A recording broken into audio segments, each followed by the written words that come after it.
Good evening, people. Welcome to another episode of RTV Football.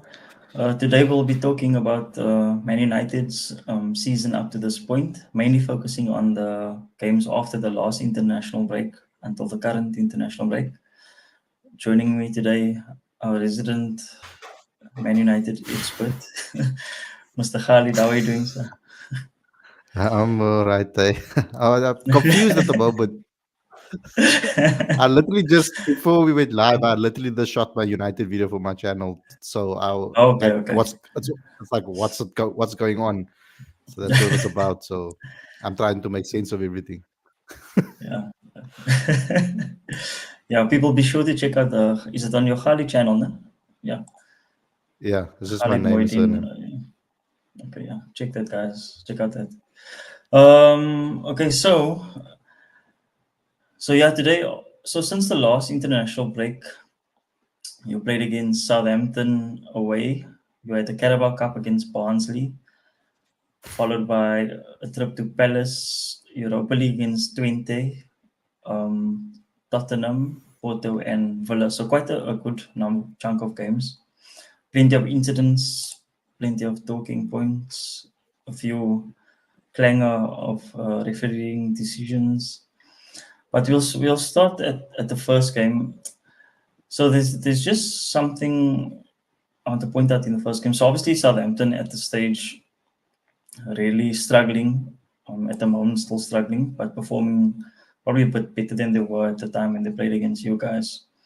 Mm. So in that game, Ten Hag went for a midfield three of Bruno, basically in the 10, and behind him was Kobe Mainu and Ericsson. So the last game, sorry to bring it up, I was going to try not to, but the last game before the international break was the Liverpool game, and Casemiro came in for quite a lot of criticism, and in the game he was hooked at halftime as well. So immediately after the international break, he was dropped to the bench, and Ericsson was brought in. Were you a bit surprised that after Ugarte having arrived at the club, having played for Uruguay, and especially with it being Southampton, not the top six team according to name. Are you Mm. surprised that Ericsson started in that game instead of Ugarte? Well, firstly, I've got an extra grand with the host guys because promised me he's not going to bring up Liverpool. No, But that okay, I it's all right. apologize. I apologize. No, that's okay. So I was to an extent surprised, but okay. I try to obviously in the moment when I'm watching the games, I'm very emotional. So I don't really think about the decisions when Oh, it's happening. I just react. I'm like, why the hell is he starting this person? Why is he starting that person? But when I like sit back and think about it, I know that Ugarte is going to need to be integrated slowly into the team. It's just yeah, understandable, especially in a position like that, yeah, where it's in the English Premier League, defensive holding midfielders are going to have a difficult time. They're not just going to ease in and play like we know they can. Gravenberg, I mean, he took his time to yeah, get used to the league as well. They didn't start yeah, him every single game. They eased him in. yeah, So a lot of holding midfielders that seems to be the case. That's why I at the beginning when I was looking for DMs, I was searching for someone maybe in England that was already in the Premier League because it would have been an easier transition for us because we needed someone immediately. But yeah, unfortunately, they didn't yeah, go that route. They went with Ogate. So I understood that we need to maybe give some people opportunities and chances. The shock for me is that Casemiro just got axed completely from the starting 11, even though I know he yeah, made mistakes against Liverpool, but yeah. he's senior enough to be able to bounce back from that. So that was a little bit Mm, of a shock. And with the way Southampton started, I was like, "Oh no, Eric, what you gonna do here?" Because they are running at us here and they're making us look bad. yeah, But I love the fight that they showed to come back in that match. They mm, from 30 minutes onwards, we dominated completely, yeah, and there were some good signs there, bar it being against Southampton. yeah.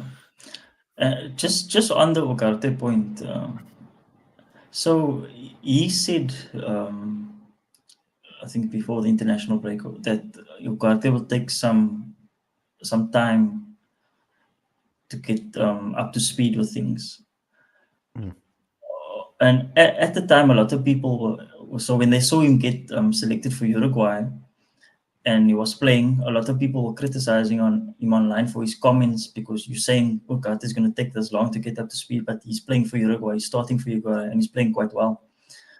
So, do you think that there's an element of pressure in that decision to start him in that game and not just a footballing decision? Do you know what I mean? Because why Yeah. would he say Well, 1 week the guy's gonna take something? He even literally said it might take months. That those were his exact words. And then all of a sudden, yeah, I 2 weeks later, remember. he's starting the game. Yeah, so I think with Dutch, with his type of dialect, and I know people are going to look at me thinking I'm making excuses here. I'm not Erik ten Hag in or out. Like for me, I'm Manchester United first.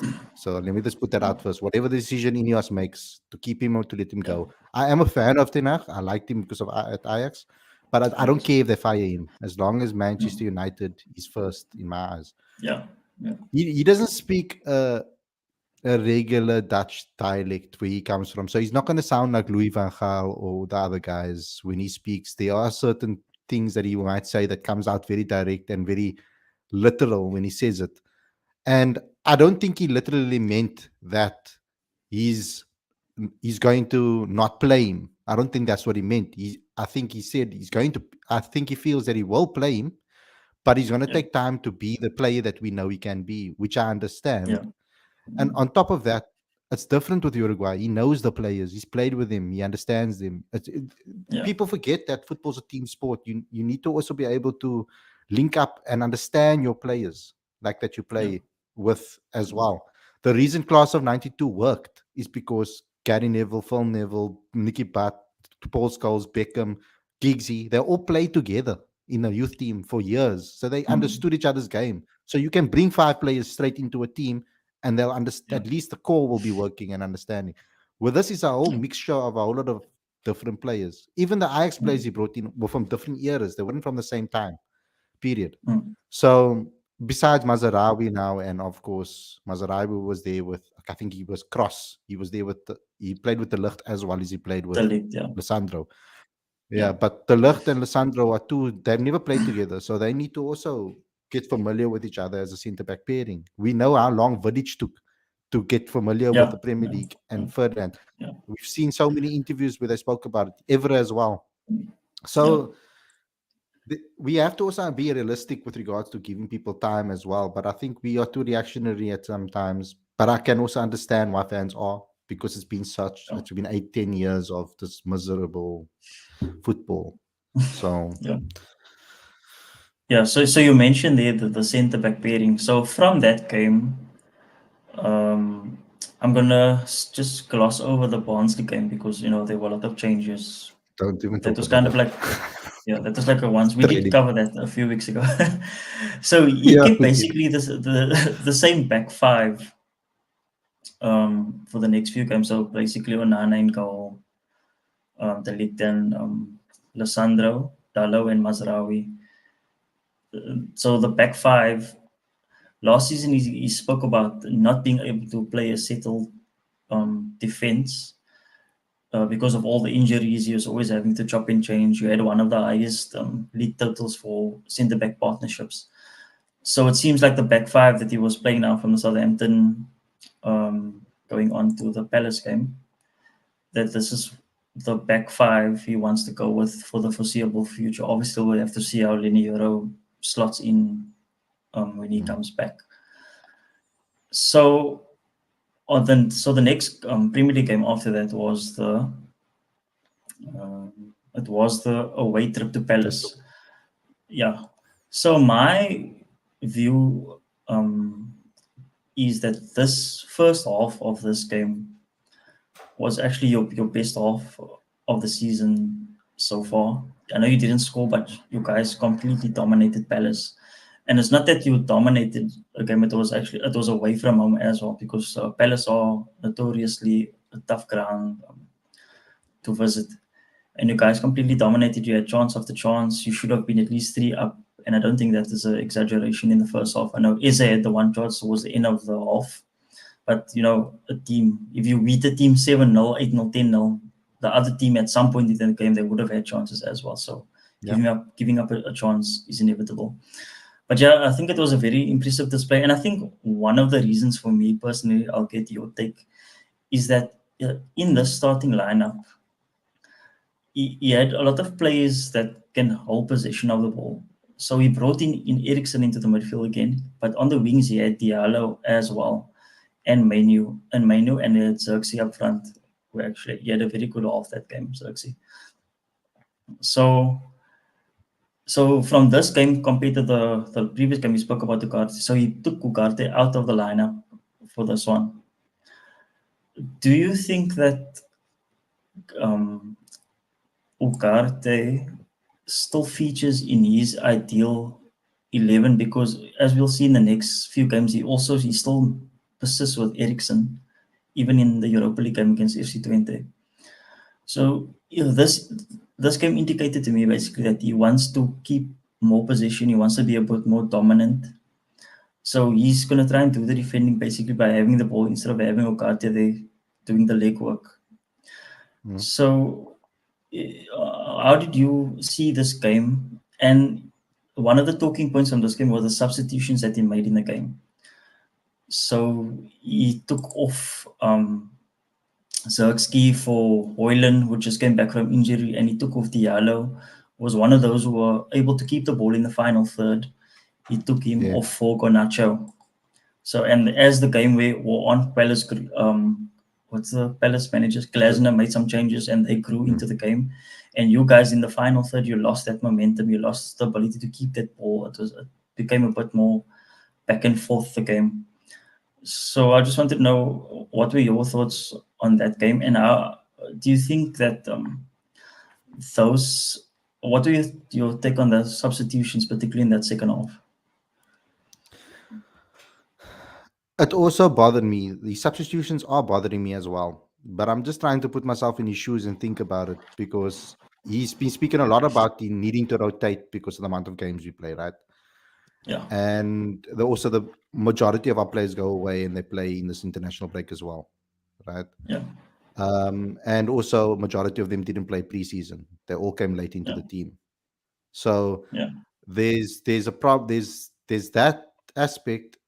I think that in the long run, if he stays as manager, I think in the long run that could benefit United. Yeah. Where I feel that maybe some other teams might suffer from playing all the players all the time in every game, 90 minutes. Majority of teams are playing their full strength teams for majority of the minutes. And I think down the line, it might just, because of the amount of international breaks we have, we might benefit from that in the long run, I think. So if I'm putting myself in issues, but obviously me watching the game, I was like, what the hell are you doing? Why are you taking that guy off? Why are you taking this guy off? His substitutions have puzzled me a lot throughout the games. I mean, for example, also certain starting 11s as well. Like, we know Bruno hasn't been in form.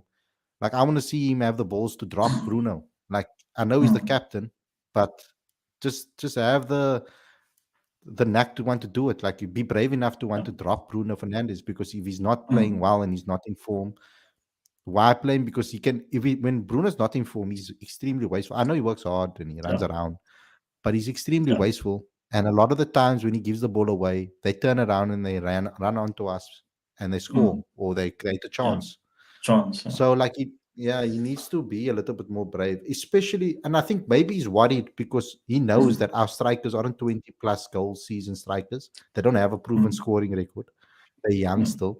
And he knows that Bruno can come up with, with a special moment to win a game. Like, if that free kick, okay, we'll get to that later on. But just a fun fact for that game, or not so fun, but you guys had, I think, around 65 to 70% possession that game, and Bruno lost the ball. I remember it was like 32 times. It was just as bad as Trent was when we lost against Forest. So for a team that's dominating position, that's a lot of times to lose a ball. Yeah, especially for a player that's supposed to be your main playmaker, Yeah. And I mean, he's switching between playing a 10 and playing a 8. So, like, It's like find a position for Bruno and let him, be one or the other. Like I feel he's Yeah. doing way too much, and our team is not experienced enough or good enough to be able to allow someone just to roam around and do whatever. Yeah. This is Yeah. not Fergie's United where you have Yeah. Vidic, Ferdinand, and Evra and Gary Neville as a back four, Yeah. and you can trust him that in the midfield of Carrick and all of them, and the way someone like Rooney can go roam around and do whatever he wants to do.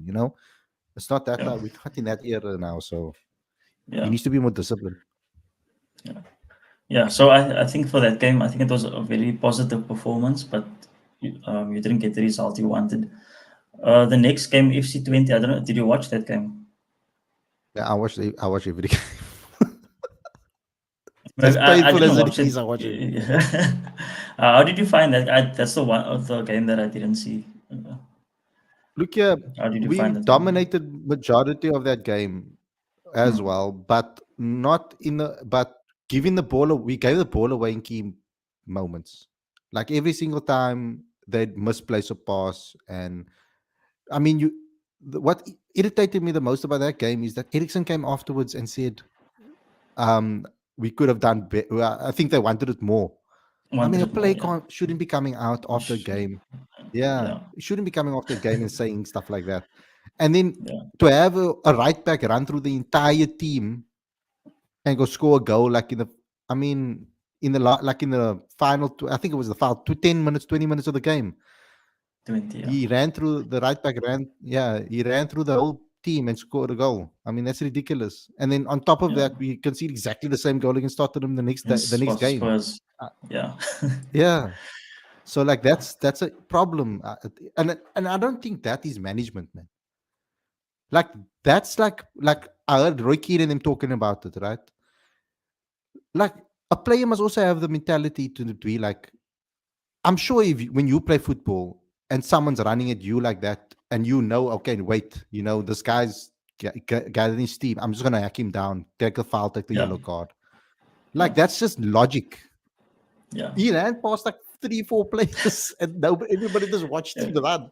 But if you look even at that the goal against 20, if you look at I think it was it Harry Maguire that just dove in recklessly in the middle of I don't know why Yeah, he was so in the first, but Ogate so won the far ball back. Ogate yeah, actually won the got that ball one. back. He Yeah. won the ball back, and it went to Ericsson, and then Ericsson Eriksen, lost it again. Yeah. Yeah, Ericsson Yeah, passed it Eriksen back had to no him idea again. that guy was there Yeah. on his blind side, yeah. But yeah, so the next game, the Spurs game. So as you mentioned at the start of the game, what is that defender's name? Van der Ven, a similar run. I said in the Exactly last week same, also yeah. that he didn't even dribble past plays. He literally just ran straight into space. I'm sure he was also a bit surprised to look up and see all the space in front of him, and he just went for it. He just ran straight. And then And obviously, no one had the mental mindset to yeah, this is tackle him or take him down or foul him. Like how can you just let the guy run through? You went I past think four there was players. when he went past the initial person. I think there was a bit of indecisiveness from Mazraoui's side because you can see him looking. So he wasn't sure if he must go inside or stick with his man on the outside. So in that moment, he took to decide, and the Ligt was the same on the other side. So the two of them, they took a moment to first check, and then when it was too late, they both came, but he was already through the gap. So those kind of things, like But Rashford was jogging back. Delo was jogging back. but Like he Rashford was should have never. completely out Delo because should he have. lost the ball. Yeah, no, but I mean, at least if you know you lose the ball, you lost the ball, try and sprint back at least, show the effort. Even if you're not going to get there, show the effort. And also, Delo jogging back, that pass should have never went to Brandon Williams in the first place. What's his name? Brandon Johnson in the first place. Brendan Johnson, whatever his name is. Yeah, Brendan Johnson. It shouldn't have gone to him in the first place. Like Delo should have cut that out. Yeah. So then I have an issue with certain players' mentalities. It's like they don't have a football brain. They can't think in match. They have to be told exactly what to do. Otherwise, they're not gonna. But do you think there was a tactical issue with that goal specifically? Because when Van der Ven wins the ball, the DM wasn't in place to be in that space to at least put him off. Because I mean, the first mistake there is I don't think Erik ten Hag instructed Rashford to take the ball from that side to that side and run that direction into that space anyway. So he went out of position, and then after that happens, you lose the ball. Then you need to make sure Yeah, that there's someone. If you're gonna take a risk with a run, you need to make sure that someone's covering you. Like yeah, that's not. I don't think that instructions come from the manager. And I know a lot of people are just going to say it's easy to just say that it's the tactics, but sometimes players also need to take the blame for making stupid decisions yeah, on the field. yeah. I think the East part, it is partially a management issue because every team loses passes every game. Like like we will lose a ball in the middle of the field, but we don't. You won't see a chance. Well, really see a chance like that conceded, where someone just runs in a straight line and crosses the ball for someone to tap in. Like I think whenever you attack, there always needs to be a tactic. If we lose the ball in this area, someone needs to be here, someone needs to be there, someone needs to do it. You know what I mean? So even though you're going with attacking mindset forward when you have the ball, there always needs to be that contingency that we can literally lose the ball at any moment, and that is why we Yeah, saw but in Klopp's team. McAllister, whoever will hack him down. They won't allow him to get that Yeah, far. yeah, yeah, That's the someone difference should have also. done it. And I just yeah, meant the space that's in United's midfield, not just on this occasion. Like many a times, there's just too much space sometimes in the middle. yeah, I think I think it's there's an less issue frequent there. than last season. It's less frequent than last season, but it's still happening on occasion. It's still In happening on occasion. up to And the last thing game. is, it's weird to me because Erik ten Hag has mentioned it in press conferences that that shouldn't be happening. That the players need to understand. Like I don't understand why they don't get what he's trying to tell them. Why would he tell these players leave massive spaces Yeah, in the team? yeah, Do you get what I'm yeah, saying? Like yeah. he's playing. I think they confused almost on when to play the high line and when to drop deep. They're almost playing with fear in a way. Yeah, It comes across to me like especially at home now. It's like Old Trafford is like looking like a big yeah, like dark hole for them. yeah. But also if you're not like informed, like now you misplace a few passes or attack breaks down, then you hear that groans from the crowd, and that Yeah, just adds to the no, pressure. So it's actually might be a good thing to play a few games away from home. yeah, Yeah. So just two terrible. things from that game. The Bruno Fernandes red card. Like, I'm sure you will agree with me that you don't think it was a red card. But having Yeah, gotten the but we red card, lost the game. what did you Not think made a of the second difference. half? Yeah, what did you think of the second half display with 10 men? I think they at least showed fight. Mm, With 10 men, they looked better actually than they did in the first half. To be honest with you, we kept the ball better. We had a little spell there where yeah, we were putting Spurs under pressure with 10 men. We actually looked yeah, a lot more structured, and I think that also has a lot to do. I think that also has a lot to do with the messiness in the midfield. Is Bruno Fernandes because he yeah, runs all over the place. He doesn't play in his fixed position, so yeah, he's running all over the place. And if you don't come off and you want to roam, that means that whenever you roam and you try something that's out of your realm or something that is different and you take a mm, risk and it doesn't come off, yeah, you are automatically going to have less numbers in the midfield. yeah, And that's why I think that Bruno, until he gets his confidence back or he gets a rhythm, he needs to just stick to a mm, position, because at least then if he loses the ball, mm, he can win it back.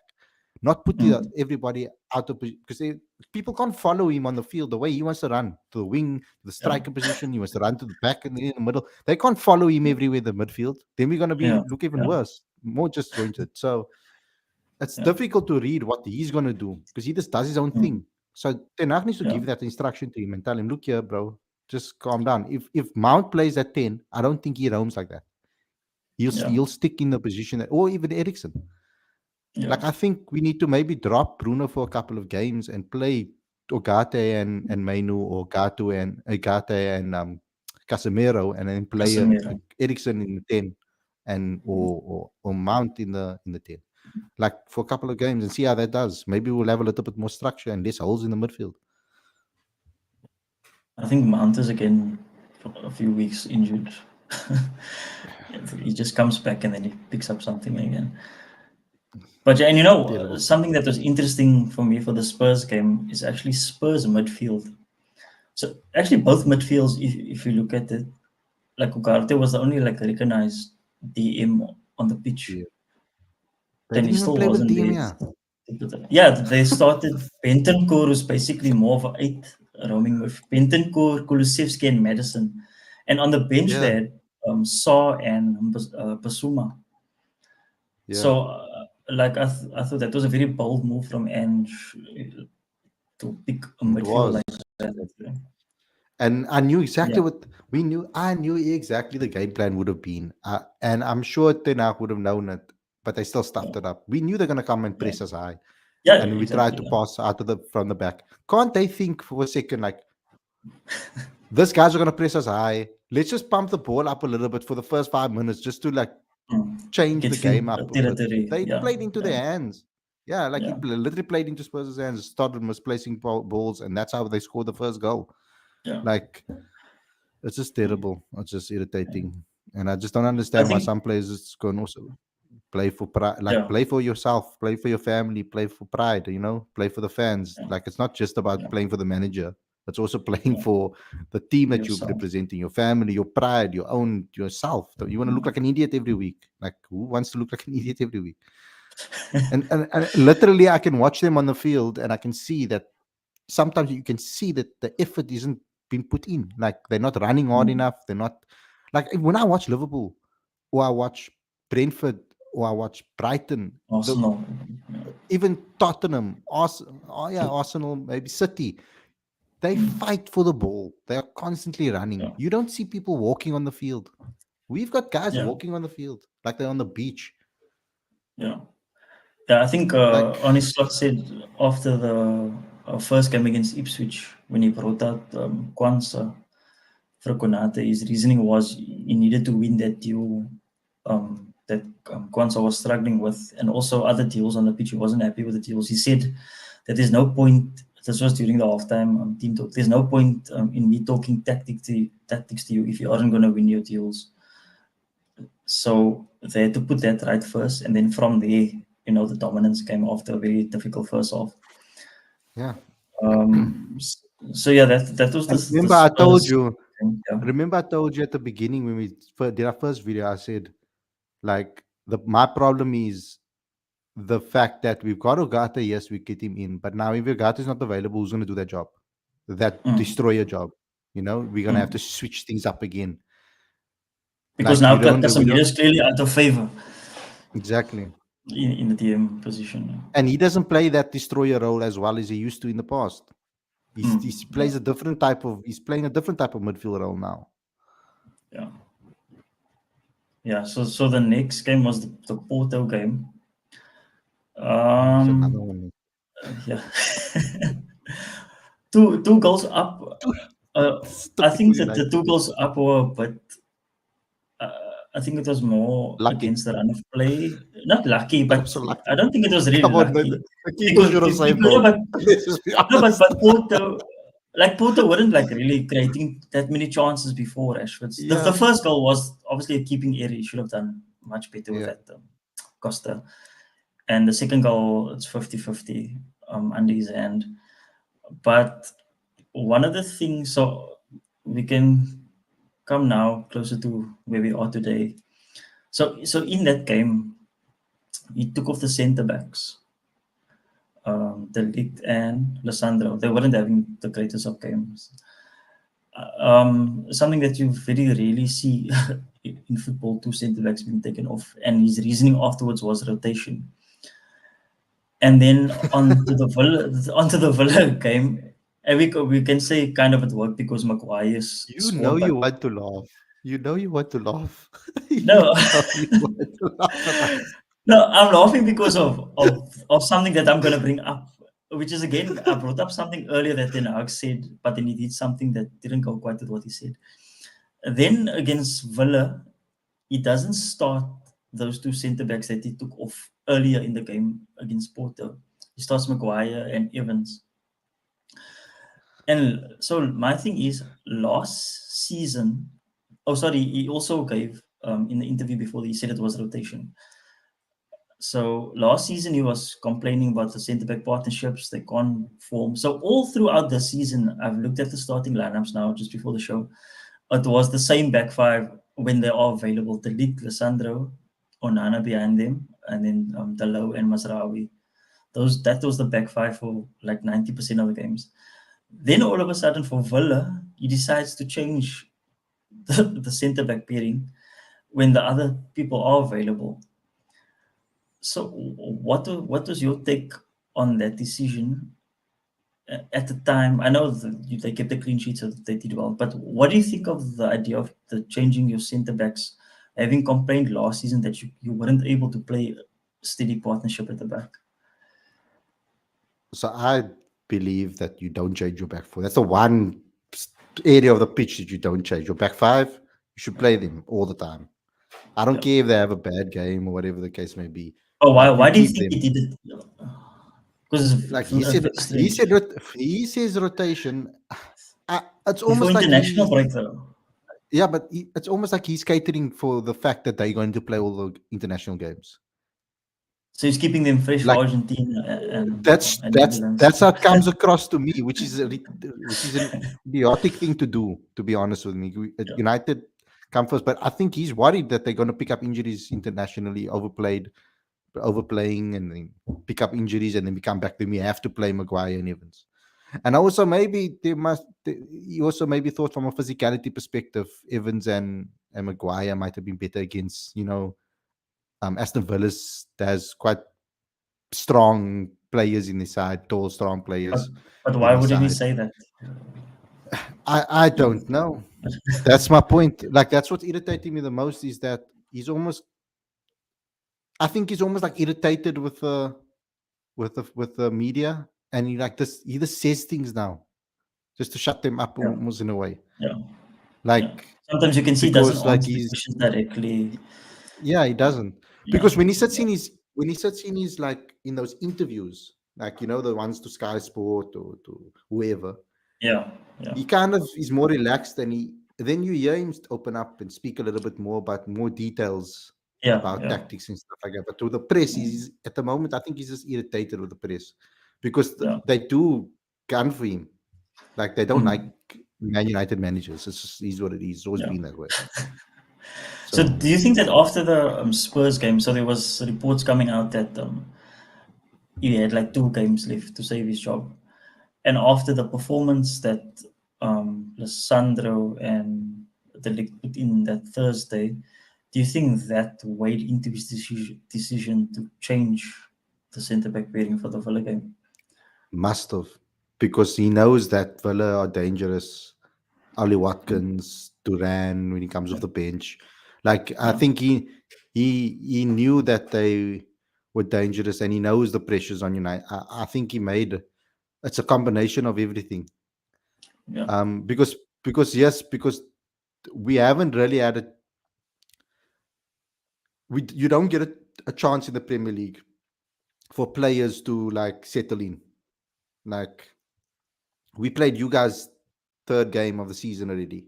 You know what I mean? So there hasn't really been a time for this team and Brighton's second game. Brighton's not an easy team to play against. Away from home as well.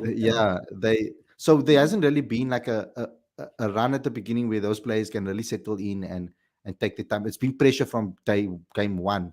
Like you could see, he didn't start De Ligt in the first game. He was available, but he didn't start him. He brought him off the bench. Yeah, he came on. Yeah, Lissandro the same thing should have happened to Lissandro too. Lissandro has also had a hectic season with Argentina and stuff, and the traveling and all of that. He didn't have a preseason. I honestly, I truly believe that a preseason makes a massive difference. Yeah, like that training, the training and stuff like that makes a massive difference because the players actually get to bond on and off the field. Yeah, you can't replace that. And for 2 seasons now in a row, we a lot of our players haven't had a preseason. They came late into the last season. They came late into the preseason. Bruno, Rashford, all of those, the top guys. We played with a completely different team in those games. Evans played the entire preseason last season. Yeah. Okay, yes, he played majority of the season last year as well because we had injuries. Yeah, But he injuries. played. But we played majority of the preseason. He played. So like the same thing happened again this time around. We had to play. We played Euro and Evans, for the entire Yeah, preseason until Euro got preseason. injured. Yeah, got injured. Yeah. So like that also comes into play. We have to also be realistic or we can't just ignore that also makes a difference. But like I said, it's our worst season, right? Our worst start to a season, Start. 7 games, right? Yeah. He beat Yeah. his own record. But like, yeah, but if you take, but like, stats, people will take certain stats to prove their agenda. If we play 8 games, right, if we play 8 games and we win the next game, right, and I know this is not a big thing, right, but if we win the next game, we'll have 11 points after 8 games, right? Yeah. That will be 3 points better than the 2019-2020 season, and it will be the same points as the 2013-2014 season. So then they can't make a headline that that's the worst ever start ever. Yeah, If we win the next 2 games, then we're on 14 points after 9 games, and that's the same start as the 04-05 season when we came third. 13-14 season, the same start as then, same start as 16-17 season, same start as 18-19, 20-21, 22, and 22-23's first season when we ended third. So, and 1 point better than 2014-2015, 4 points better than 2019-20. So it will be one of the best starts after 9 games. It will be one of the best starts post Fergie. Yeah. So like those stats, just one game changes that whole metric. Yeah, so they like, always take it from a certain point to just to play Yeah. the event. Yeah, I understand So what you're that's saying. but it's still bad. I'm not saying it's not bad. Yeah. It's still No, it's still obviously, yeah. terrible. Yeah, but it's just context as well. Yeah. Yeah, so Ten Hag, in out, it seems like he's staying, or unless they're waiting for him to come back from holiday, which I doubt is the case. So looking ahead, do you expect the backline to go back to the backline that started the season? Yeah. And so your next game is Brentford, and then you travel. So it's October. Yeah, so Brentford in Fenerbahce away in the Europa, and then away to West Ham, and then Carabao. You have Leicester, followed by Chelsea. So it's I quite want to ask you this question, right? tricky run of games. I want to ask you this question. How many teams in the league, in the Premier League, that are actually doing well have changed basically the entire back four and basically have a whole new spine in it that they're trying to put into their team?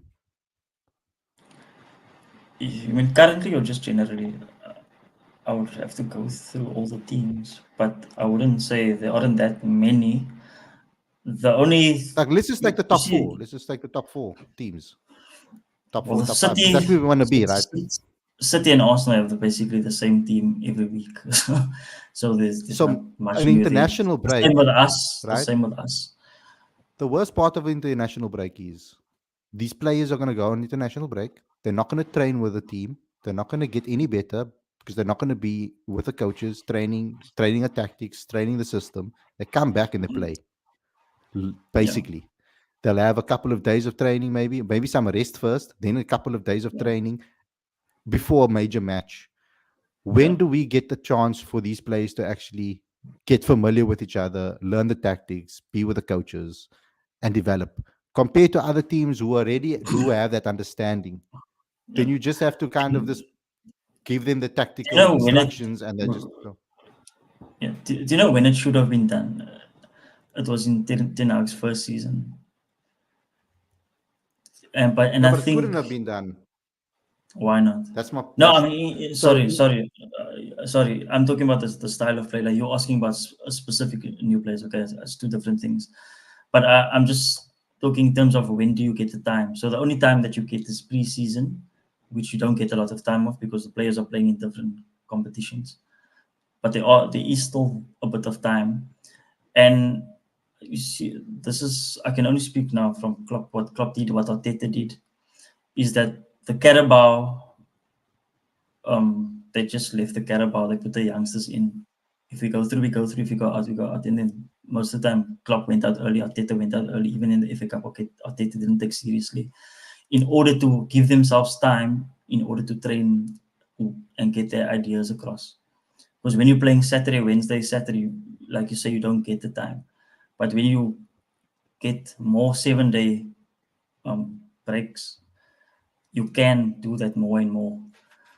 So in terms of Erik ten Hag, the style of play, what he did in the first season was he had got off to a shaky start.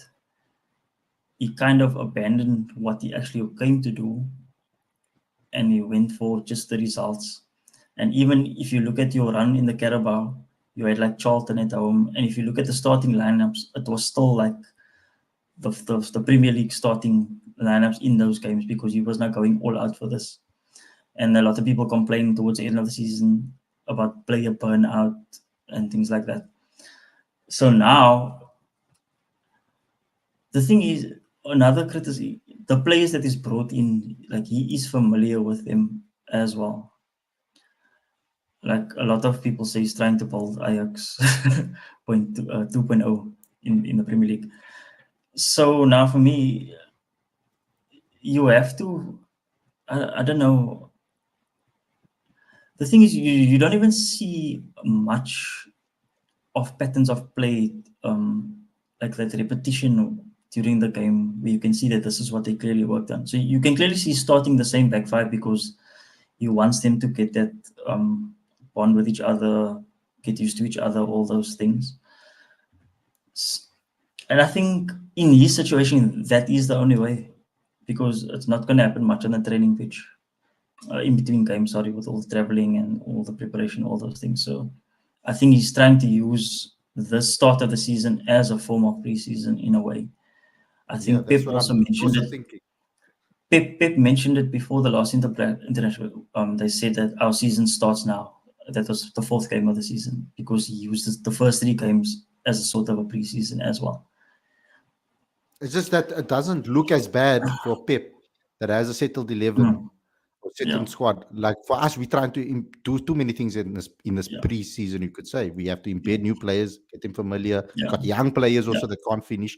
I mean, yeah. if we just had a striker there that There's can a put a lot, yeah, flipping ball in the back of the net, we wouldn't yeah. look at have had such a Yeah, bad you start to have the season. you You actually know have what I mean? one of the highest XGs in the league, and one of the worst conversion rates. So you Yeah, are still creating the chances. Maybe that was more in the first set of games than maybe the last 2 games, but you are creating the chances despite all the deficiencies yeah.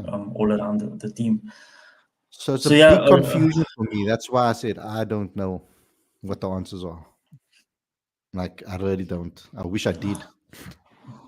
but the question is, does Ten Hag know? That is because he's the main, I one of the think he main does. I think components things. he can't suddenly lose all his ability as a manager and not understand football. Like Yeah. he can't. He knows what the problems is. He just doesn't want to tell media what the problems are. Yeah. Do you think it's just Like why would he just, sit in a? you know, My thing is why would he sit in the media box in the media center in a press conference and be honest? Because let's be yeah, honest, we are crap. He's not going to sit there and be like, we are crap. We can't. He's not going to list all our deficiencies in front of the whole yeah, world. yeah, Like that will be the dumbest move you can. And I've seen fans saying that he must be honest. I'm like, are you listening to yourself? You're asking him to sit in front of a press conference that is broadcasted to millions of people around the world because it's Man yeah, United. Because yeah, on MUTV has millions and millions of subscribers all around the world. And you want yeah, him to sit there and say to the whole fan base, we are crap. We can't pass the ball. We have problems when people rush us. If he starts saying yeah, that, that's like giving all the issues on a silver platter to the yeah, opposition to just say, okay, yeah, cool, we know exactly what's wrong with United. That will be dumb. So yeah. he has to he almost has to But lie in a way. He yeah, almost has to lie in a way. I think Penny brought it up in his interview last week. He said that Ten Hag tactically is like one of the best he's seen, but he struggles to connect to the players and get them to follow him in that direction. So it could just literally just be a communication issue, a personality issue. Do you know what I mean?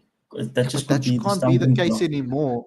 That can't be the case Mm. anymore now that he's brought in a new staff. You see, like Yeah, having Rude there and the other dude there should make a massive difference now in relaying that yeah, message. Now that's why you have yeah. coaches. Like Mm. Fergie wasn't the one that was always talking about tactics, etc. The coaches coached. Like, watch the episode of Mullenstein did an interview with Sam Allardyce. He has a YouTube channel. I don't even know. Sam Allardyce has a podcast. I didn't even know Um, he knows what yeah, YouTube is.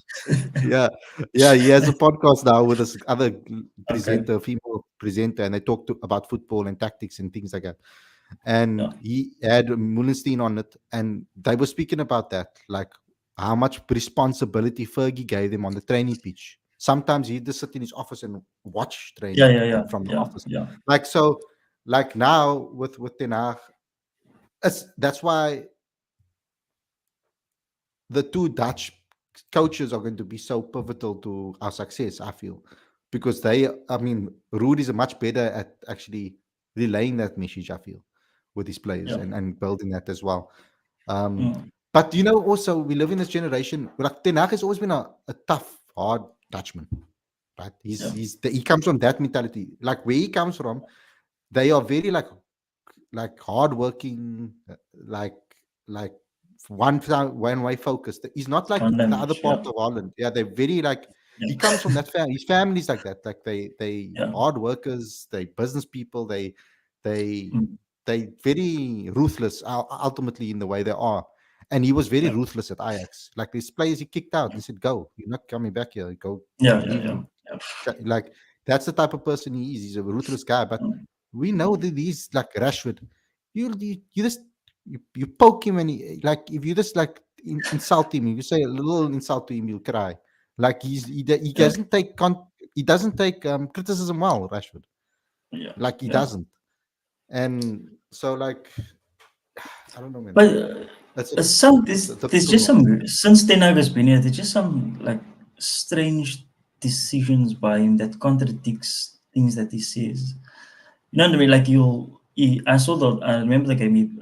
Rashford came late or something training, and he put him on the bench. So you're giving this impression that you have this no nonsense attitude. You know what I mean? You're not going to accept things like this.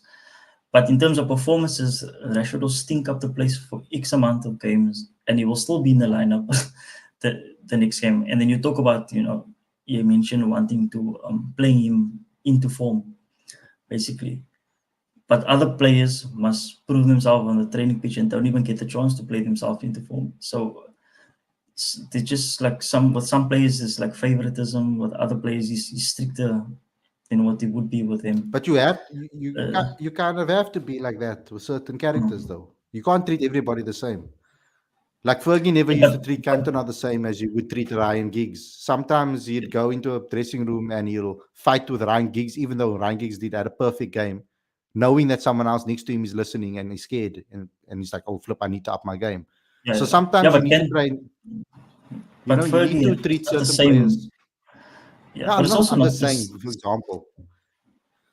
I'm just using Yeah, it as Fergie as an example because literally what other example do we mm, have from a Man United perspective? I can't go back and talk about any of the other managers. They're all crap. Like yeah, we can only really refer back to Man United, to Fergie yeah, and yeah, Sir yeah. Busby. That's the only time we had success. Yeah, yeah. So And Ahmad it's is like, another player. Like there seems to be some what I see, like Ahmad will not be used, and then someone gets a knock or something's like Konacho now. He was fatigued. Ahmad gets his chance. He plays well. He scores against Brighton. I think he played well against Fulham in the first game. But at the moment, he shows a slight dip. He's quick to take him out of the team or drop him. Like then he didn't start the Liverpool game. Then he plays against Southampton, plays well. I think he scored or assist in that game as well.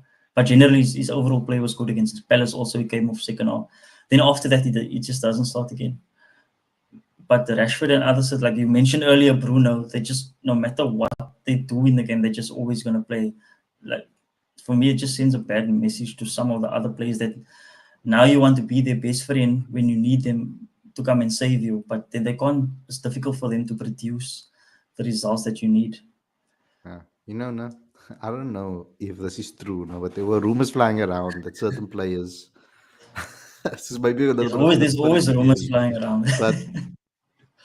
but there was apparently when Woodward signed contracts, long-term contracts or whatever, when the previous regime signed contracts for certain players, that they put certain clauses in the contract that they have to play a certain amount of games every season.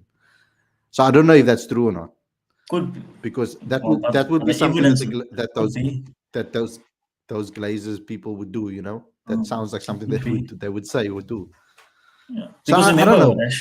Rashford. I have the same. I feel the It's same like- way as you. Not feel the same he's- way, but I have. He's like the, I he's agree like with the you. figurehead of. You remember at the time of his contract renewal, it was just after he had that good season, and he came through the academy, and so all the power was in Rashford's court. So it is possible that he would have put, or his agent would have put that in there. It's not beyond the realms of possibility. Because I can't think of any other logical reason why a manager as tactical as we know Ten Hag is, as ruthless as he is, we know he can be ruthless. Why he would be that way, I don't understand. Because even at Ajax, they were okay. I'm actually gonna contradict myself here. There were times at Ajax he did the same thing, but like like for example, Anthony will score 3 goals in the one game, right? Win the game for them against who did they play against? Feyenoord. Come back 3-2, whatever, 3-2 or 4-3. They win the game. He scores like 3 goals and 2 goals and gets an assist, or whatever. Next game he's not playing. You play Tadic on the right, or you'll play someone else's there. Like he does things like that. I don't know what the reason is, what goes in his head for that. But I feel that you can only do that when you already have the power and you already have the foundation. You can't be doing that now. Yeah. So even with Anthony, he's completely like just like out of the picture. He comes on now and then, but for a player that you wanted, it's just like quite surprising. I thought at the start of a new season, you would try and bring him more into the picture. The wanted thing, I think gets blown out of proportion because of the price tag. Like, yes, you wanted him, but you didn't want him for 80. But you didn't want him for 90 million. No, he didn't want him for the price. Yeah, he didn't want him for the price. No, but I'm not talking about the price. I'm just talking about Anthony. That was a player that he wanted. Yeah, and he's just not using me anymore. De Ligt was someone you brought in now. It's crunch time now. It's almost like you don't trust him.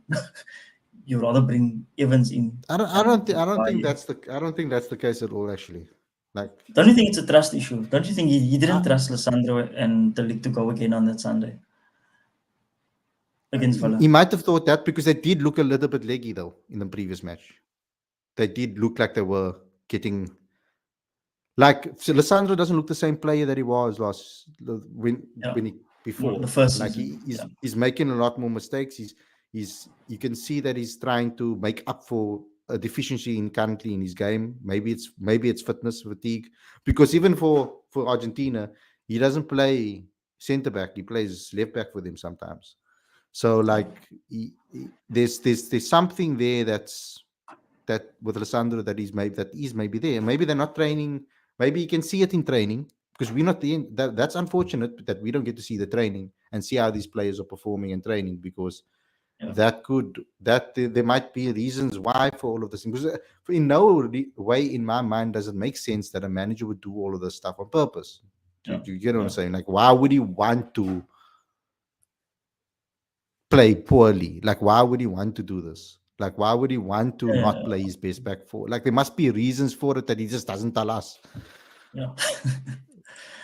I don't know. So, it's just it's weird. It's extremely weird, and I agree with you. So that's why I said, like, I'm not in or out with him. Like, I want Ineos to make. If Ineos keep him, then I trust Ineos' decision, because we got proper people there that can make that decision. They there every game. They know what's going on behind the scenes. They have regular meetings with the guy. If they believe in him, then I believe in him. If they don't, then I don't. Like, we in that position now where I can do that. Before we weren't in that position. I'd back the manager blindly, because I know that the Glazers would make dumb decisions, or wherever they put in charge. It's different now. So if you were 70-year-old Radcliffe, and it was your decision, what would you do at this stage? I feel like, can I just predict that you would not sack him? Am I right? I wouldn't sack him after 7 games, no, because I So do you think understand that it's just because of the time of the season? I think it's because of the time of the season, and I think that there's enough evidence that to point out what the issues are, and the issues that are there are not fixable immediately, even if you bring a new manager in. In my opinion, we still can't score goals. If a new manager comes in, it's not going to make Xerxes and Hoyland finish better. Like, it's not going to make Rashford suddenly get his form unless we change the entire way unless we change back to counter-attacking football with something that they're familiar with. Yeah. If you're gonna play a possession-based game, Rashford's gonna struggle. Bruno is gonna struggle. That's always going to be the case. They also need to get familiar with that style of play, because they haven't played that under United. Every single time, even in Ten Hag's first season, we play counter-attacking football basically. Yeah. So, like, that's how you get the success out of Rashford and Bruno. You see Rashford pass a ball, my lord. Yeah, Even but Bruno, his decision making in general is also very bad. is very bad. So, like, and in that type of system, you need technically Garnacho smart also. players as well. Yeah, Yeah. but But he's still we lack young, so we lack goals up front. So it's almost like, where are you going to get your directness from? yeah. It's Garnacho Someone and needs to it's do Garnacho and that job. someone needs. Yeah. And But unfortunately, we that's have our whole front line is yeah. like off form and not performing. So that makes it even worse. Yeah. So it's just problems after problems. So I don't think that we get a new manager in and it's suddenly going to be fixed. We're going to need time for them again. And then it's another 3. Then it's a back 3 steps again. So that's why I'd give him, because I'm seeing certain elements in certain games where things look like there is something there that we are trying to do. And I just feel with a little bit more time, more game time for these guys, they'll start to click and understand things. And because he has a core group of Ajax players there, I think they'll get it faster than if they weren't his Ajax players, particularly from the back 4 perspective. Yeah. I think De Ligt just needs to understand how physical this league actually is, because he's a smart enough footballer, I think, to be able to adapt. He has brains, and Lisandro just needs to get familiar with what De Ligt's strengths are, because they, like I said, yes, they both played for Ajax, but they both played in different teams. They were captains in 2 different years, so 2 different eras at Ajax. So I wouldn't I think sack him right also, now, but I'll probably give him till the next international break. yeah, that is what people are saying. The next international break, maybe December time. But I don't know. Obviously, Because then at least you have the January transfer window for the new manager to maybe to bring some people in that he feels can strengthen the squad. Yeah. Then you at And least giving the next manager the best chance, because you bring a new manager into this chaos now. Yeah. So, well, it depends on what the objectives are for the rest of the season. At the time, the new person and also who's available? Potter, Southgate, Tuchel, or interim route, or an interim. Yeah. I don't know. It could be someone like that is at the. It will probably be someone. It will probably be someone that is at the club that you would have to pay out, but that's not going to happen now. And that actually, for me, when I think about that, might be why they're not sacking him now, because the person they want, they can't get now. And this is Tuchel, obviously. But if it was Tuchel, why he's free? Why not They already just said come no down? to him. They already said no to him early on. Yeah, exactly. He Unless was one of the players. He was one of the managers they had a meeting with in that meetings that they had. So, or we don't know if Tuchel said no to their terms, and then they just went their separate ways. So unless maybe something changed, and now he's willing to come on board under those conditions, then maybe it does happen. But it could be just maybe Ruben Amorim from Sporting, but a manager like that is not really going to leave his club after 8 games. Exactly. It's more likely maybe in January, February, but not even that time. They probably they're going to be challenging in the top end of the league. the Sporting's going to make it very difficult for him to leave. Like the only recent example I can think of was the Potter going to Chelsea. That was when I think it was October, maybe September, late September. Yeah, but But I that's don't like think that's a step up, man. Yeah, that's true. Well, are you not a step up from Sporting? And at the moment, No, of course you are. you know, no, man. Like, yes, from a brand perspective, but Yeah, I honestly think we overhype the quality in this team. Like, really, we do. no, no, definitely. Do you know why? Because you have Like, this, not you. I mean, like generally, there's this yeah, because you haven't won in so long. It's like every signing is like this is going to be the guy that's going to take us back to the glory days. You know what I mean? it's not. Like That's this. just not. It's not where we are. We need to be realistic about that. Yeah, but United are that's not what the United of old. that's what people think. Like when Yeah, you signed Pogba, that's when you brought back Ronaldo because you finished second before you brought Ronaldo. So you thought this is now the missing piece that's going to take it to the league. You know what I mean. There's always this dream. The same with the managers also. Everything is just heightened, but the we're 14th, man. We're what do you want closer to to say? the relegation than we are No, to but top the four. lot. Yeah, but that doesn't matter now. Like I realistically know it speaking. doesn't matter now, but it's just not liquor to see. Yeah. No, Just don't scroll down. Yeah, but yeah. So looking ahead, Brentford the, next, Fenerbahce. So I think that's Jose Mourinho. Am I right? Yeah, Mourinho's team. So two tough games. Brentford. They have internationals, but not as many as you guys. So they would have a lot of preparation time going to this. You know. Do you know what's oh, interesting? you Right? try to make Like me nervous. no, it's like I think if you ask people, how do you see the game going? I think everyone will say the same thing. It's going to be a tight KGF. You're not going to play well. You're going to, if you win, it's going to be a random goal against the run of play. Like, you know what I mean? But in the same breath, you're still waiting for this change to happen. That just doesn't seem to happen. Every time you get 2 wins in a row, you think, oh, this is it. And then the next 2 games you draw and lose. That's why I say we need to look at the game a lot more in detail when we analyze it, man. Like, we have to actually look at what is going right, what is going Yeah. wrong, how long will it take to fix X, can we keep the consistency in Y? Like, we can't just look at the game and say, oh, we won or we lost, and then make a decision on that. Even in the games that we lose, I think that's the great thing about the season so far, is that even in the games that we draw, we can clearly see where the issues are. In the game Yeah. against Spurs, we could clearly see where the issues are. Games against Liverpool, we could clearly see they are fixable. Mm. They are fixable Yeah, things. yeah, It's yeah, not like it's not fixable. yeah. But it's just And strange he for has tried to a fix it. professional club, like a big club, one of the top clubs in the world, for you to sit there on a Saturday and see this open donut formation with a big hole in the middle. Like, and it's not just now, it's throughout last season, even towards the end of the first season, you see these issues. And our people that every day they're in training, every second day in training, who have coaches that are paid so much, you have the manager paid so much. Like, how are you still seeing the same issues and it's not being fixed? It's just strange to me. But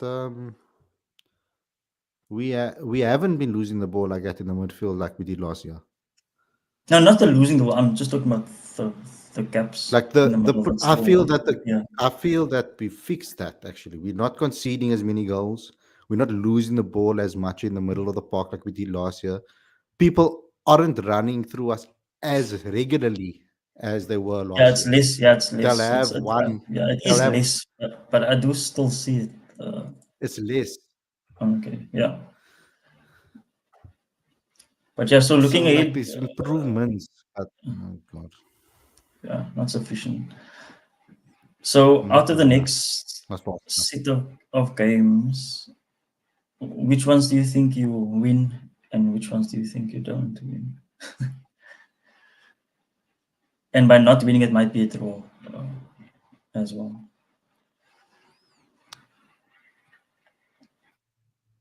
It's gonna depend for me. It's gonna depend on injuries. How many people stay fit after this international break? Yeah, Mazraoui is Um, apparently out as well. yeah, I saw another contradictory report that Yeah, that's why England I'm were. waiting for confirmation. But he did go off Yeah, in the. He is injured because he's not going to Morocco for the qualifiers as well. which is good for us. Thank God. Yeah, yeah, Main is also not going, so that's good. yeah, Garnacho is also not going. That's good. Rashford is not even in the team. That's good. Bruno shouldn't be going, but he's going. no, Bruno's always. The Ligt needs the game time, I think, because for the Ligt, I think it's more of a fitness thing. He needs to play more. And he will play Because because two of their centre backs is out. yeah, so he needs to Um, play more. I feel he just needs to play more games. I think he'll be a lot more fitter, and he'll be a lot. He yeah, won't be overcompensating as yeah, much as he is at the moment. I think he's overcompensating at the moment yeah, for his lack of fitness. mm, I think so. Okay, so I think we can be, we should beat Brentford, and I don't yeah, mean like, but not by many. I yeah. think maybe a 1-2-1, like that type of game. Mm, Um, Fenerbahce, I'm worried about that one because it's Fred Amrabat and it's Jose. yeah, Jose has a point to prove against United because he doesn't feel that they should have fired him in the first place. So mm, I'm worried about Jose because he's unpredictable. West Ham we should beat. I know it's at home mm, for West Ham, but if we can, I think we have enough to beat West Ham as well, and Leicester, of course. And Chelsea will be the one that's the yeah, yeah. You have a good record yeah, against that's them. Even yeah. last But the season, it way was quite. Palmer, oh god, the Yeah, way Palmer's playing at the moment, I know they overhyping Palmer, like they are. yeah. They're like how English people get when they No, play those well always. in Yeah, England. Yeah, yeah, so they are overhyping him, but against United, Boyhood Club, he loves. yeah, We're just gonna have to hope that the fans are behind, make that place. We need to make that place ugly again for yeah. people to It's a come. late kickoff. It's a late kickoff as well. Yeah. So that will help with the atmosphere. Yeah, I don't think personally you're gonna beat. I don't think you're gonna beat West Ham and Chelsea's a 50-50. I think you'll win the other games. Oh, and actually Leicester City. I think the Leicester City game is gonna go to penalties. And then whatever happens from there happens. Yeah, that is a more logical way to look at it. You can look at it unbiasedly. So Yeah. Well, I'm biased I will never wanting say to my team's support gonna the other lose. team. We're never gonna even against No, I will Liverpool. say I knew we're gonna no, but lose.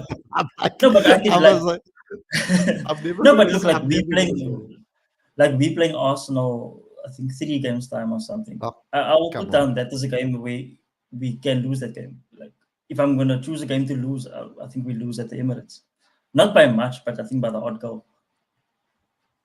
Like it's Yeah, not that beyond the that I can understand, but like yeah.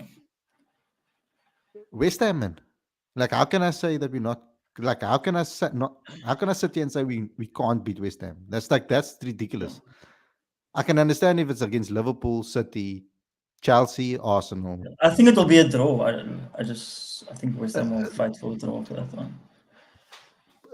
the form that we're in at the moment, the most logical result Mm. would probably be a Yeah. draw. Yeah. And it's one of those things also with West Ham have been made a But terrible at the start to moment, the season. the problem with me is like, if I'm going to be 100% honest, I feel like we can lose any game. Yeah. That's the honesty. So like, I have to be hopeful and say, I think we can beat if we do this right and this right and this right. But at Yeah. the moment with this team's mentality, we can lose any game at any Mm. day. Doesn't matter. Yeah. And we can beat any team I on any think day.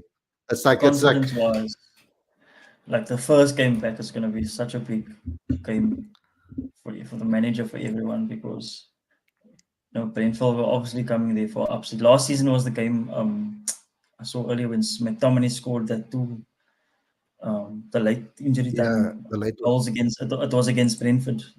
So And they have they a will good obviously they want have a to. good manager. Thomas Frank is good. Yeah, he's a good manager, very good. And they're So not yeah, playing bad at the moment. They're in good form as well. So they're doing well without Tony. Wisa's out yeah, now. Fabio yeah. Carvalho's stepping Just shows us in. what good of a manager Thomas Frank is. Yeah, no, he's very. He'll probably get. I can see him like if Ange leaves, I can see him like getting the Spurs job, like something like that. I know a lot of I Maybe know quite a few maybe if United fans that like him. Everton stay up, maybe, and they want to go with different style from Sean Dyche, maybe a club like that, just a level up. I think it's Because I've gonna been come seeing eventually. United fans calling for him to come to United. And I'm like, I Uh, think that maybe is one big step, one to I think step it too might many for him. be but it might be similar to Potter going to Chelsea. Just that it's a Yeah. big jump, especially It's a when massive Chelsea jump. was a club like their record of keeping managers long term at the time it wasn't great. Well, even now, Pochettino's out after one season. So Like if United want to get to the heights we want to get to, we need to instill a winning mentality into the team. And I thought that that's going to happen when we brought Jose in, but unfortunately, Jose came in when the Glazers were there. If Jose came in now with this board, I think we're in a different ball game altogether. yeah, but Because Jose also I don't know. When you signed Jose, I was happy because I knew he's not the guy for United at that time.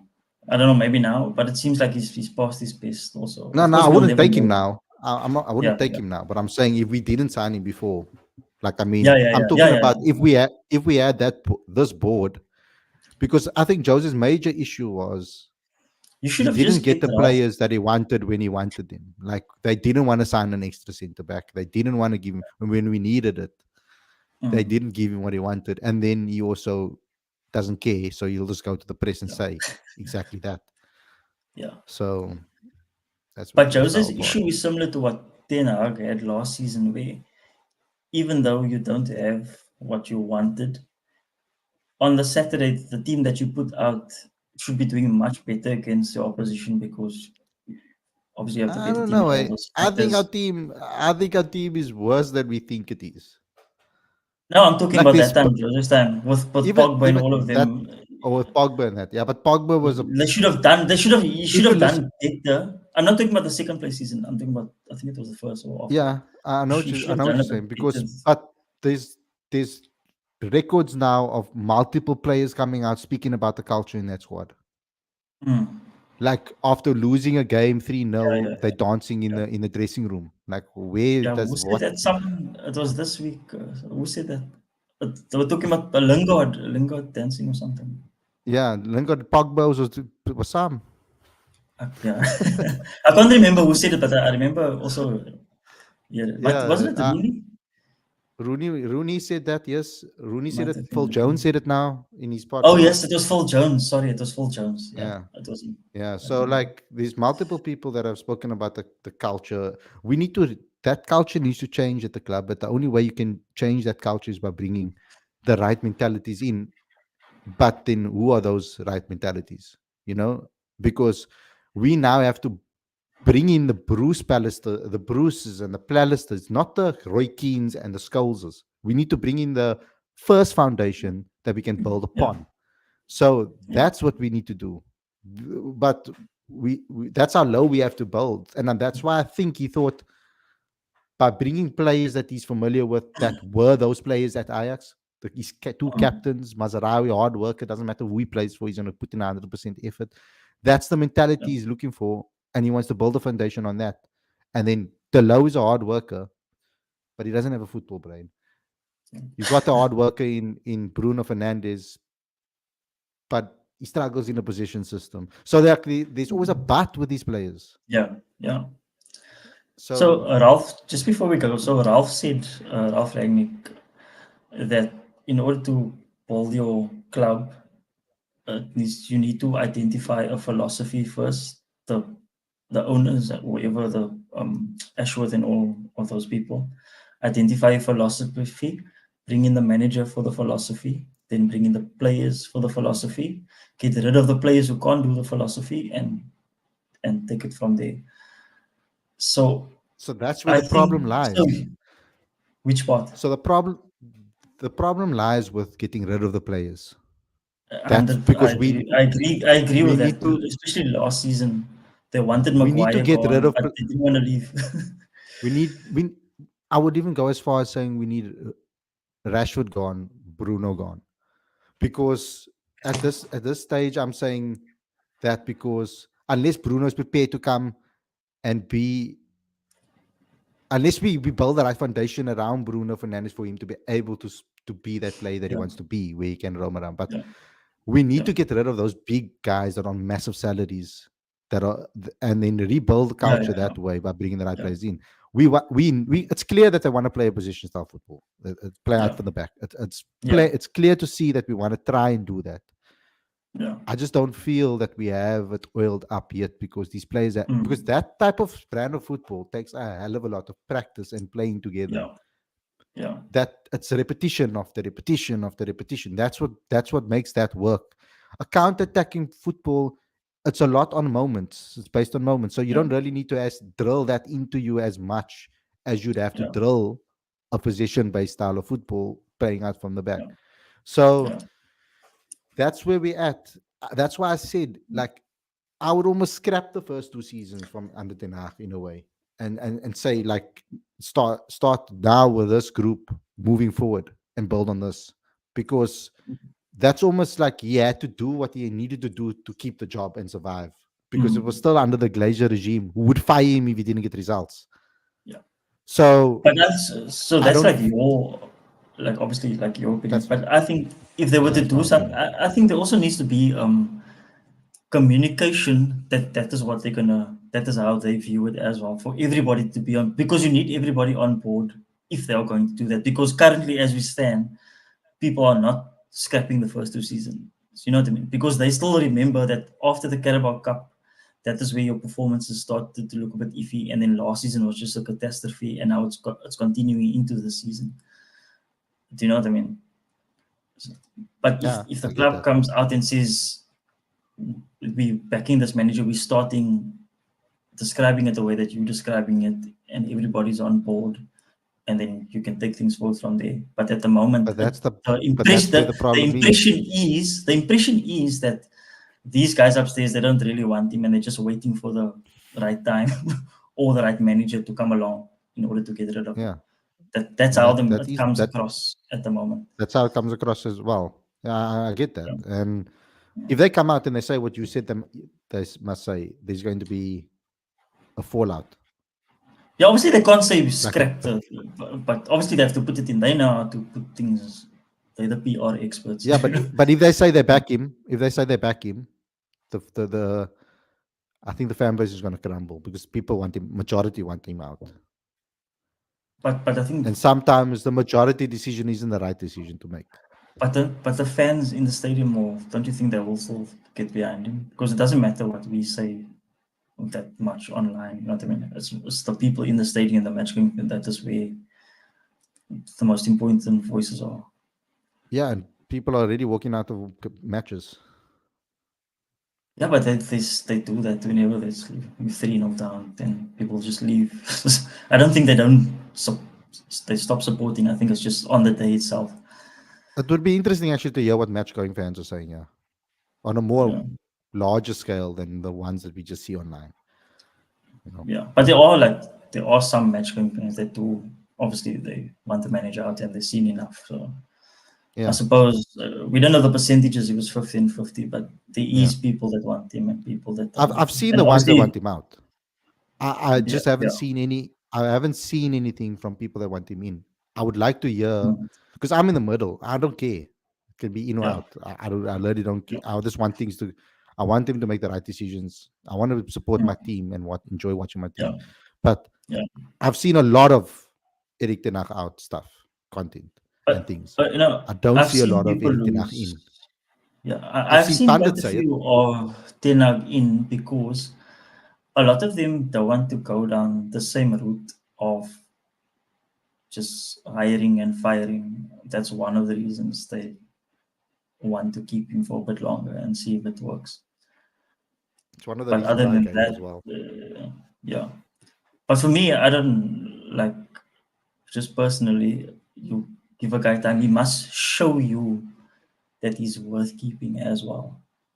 You can't just keep him for the sake. You can't just not fire him because you just don't want to go back into the cycle. You must hire and fire until you Yeah, find the but right guy. see, so But obviously, that person must show you something in terms of the criteria that you want him to show.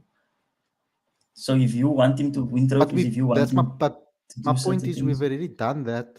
When you find a person that has the right characteristics from what makes United United, bringing you through, playing an attacking brand of football that is ruthless. That's what he wants to do, right? You, changing the youth system, making sure that you have a youth structure that is going to be producing youngsters, giving youngsters opportunities. Things like those type of things is what the fabric of Manchester United is all about. And when you find a dude like that, which are not very, there aren't many of guys around like that. The top managers like Pep and that, yeah, Pep gives youngsters chances, but not to the degree that Man United did it in the past. The yeah, two most successful periods in our history, we gave groups of youngsters opportunities mm, we had at the time. It's not just like 1 year, giving me a couple of games. yeah, Okay, now you can yeah, go play. He's brought in quite a few, and he's already keeping his eye on the next and the next and the next one. So he has that. He has the characteristics. Like what he did with Ajax is what I would want him to do with Man United. But you need the right support structure because it's not. yeah, I know it's not the same club, but he changed the ethos of Ajax, like the way they do things. Even the brand of football they played wasn't the typical tiki taka Ajax style of football. They didn't play a tiki taka pass position style completely. They would clamp you yeah, in your half and just keep you there. And as soon as you get out, they win the ball back and they direct they put in attack crosses into the box, making sure that they're passing at the right times and shooting on goals, creating a lot of chances. He throttles you basically. And I want yeah, to see that type of ruthlessness yeah. in his play. Yeah, And I I want to thought see that type when of you ruthlessness in signed, his behavior. yeah, I thought when you signed in that Ajax type of style is coming to United, I and honestly then believe what he said. When he said he doesn't have the players to do it, when you said, I but believe him. yeah, but that is where Because I it's his style of football is high, you need highly technical players. no, he didn't Like have the you players. don't you don't have That to is where the be you don't club have to be comes world in. class. Yeah, You don't have to be world class, but you need to be technically gifted and clever. yeah, You need to be able to think and improvise, not just yeah, listen to instructions and do. We don't want a bunch of monkeys on the field, yeah, chimpanzees on the field that are just going to listen to instructions and do. yeah, So like you also need to be able to read a situation and say, okay, cool, this back pass is not on. I need to pass it yeah, sideways. Oh, yeah, this person is closing me down. I need to maybe take a step back, pass it backwards. Like there's yeah, certain things that you need to do and think on the field as well. And when you look at that Ajax team and you look at the individuals there, you'll see that every single player there that has moved on, that hasn't gone to Man United, has been successful.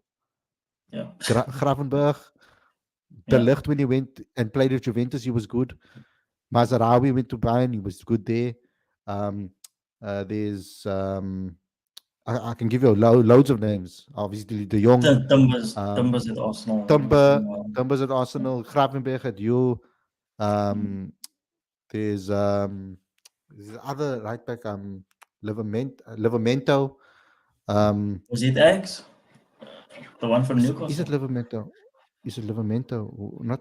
Is it? I I think so. can't remember his name now. Tagliafico. Tagliafico. Yeah, Um, Onana went to Inter. He was great there. yeah. Comes to United, different. Like United, yeah. so, it just shows. It just Onana's a shows that. character. Yeah, it just shows that the type of Onana players he reminds me had. of David James back in the Even day. Like that Alvarez at West Ham, shop something. Kudus at West Ham.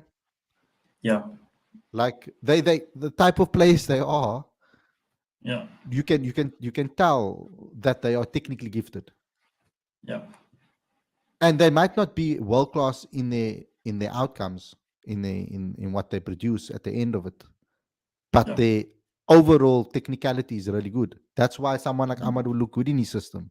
Now he just needs to be able to play Ahmad in, because Ahmad, I don't feel confident in playing Ahmad every game. I don't think he has the stamina for that yet. But I I feel don't agree with but I don't agree with the way he's managing him at the moment, yeah, because I do feel he can play maybe 3 on a trot and then maybe yeah, give him a rest. But like yeah, the way he's doing it, it's strange. yeah. I think he's also And it's also a bit strange. worried. It's also a bit worried. He's a bit worried also about Ganacho. Ganacho got a new contract, gave him so much confidence. Also, if you don't play Ganacho, is he gonna throw his toys at the cot? Like, yeah, how is he gonna handle that? Like, Rashford is a big baby. How are you gonna handle that? Like, if you don't play him, is he going to now suddenly? You need a Rashford to be on form and happy. Because if he's not, he's just going to stink out the place, leak things to the press, cause a whole lot of havoc in the dressing room. Like, you don't need that also on top of all the other problems you have to deal with. So he has to manage his people as well.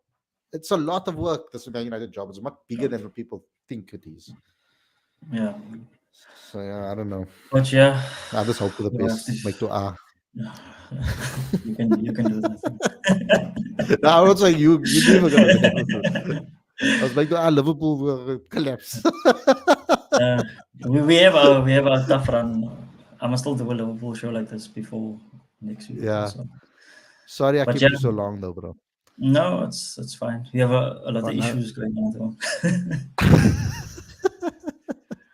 It's But like yeah. position for me. We'll see what happens between now and the next international break, which is after the 7th of November, so mid-November. So yeah, a lot of football to be played. So thank you for joining us. We hope you enjoyed the stream, and we'll see you back next week after the international break. Enjoy the weekend, and thank you. Subscribe.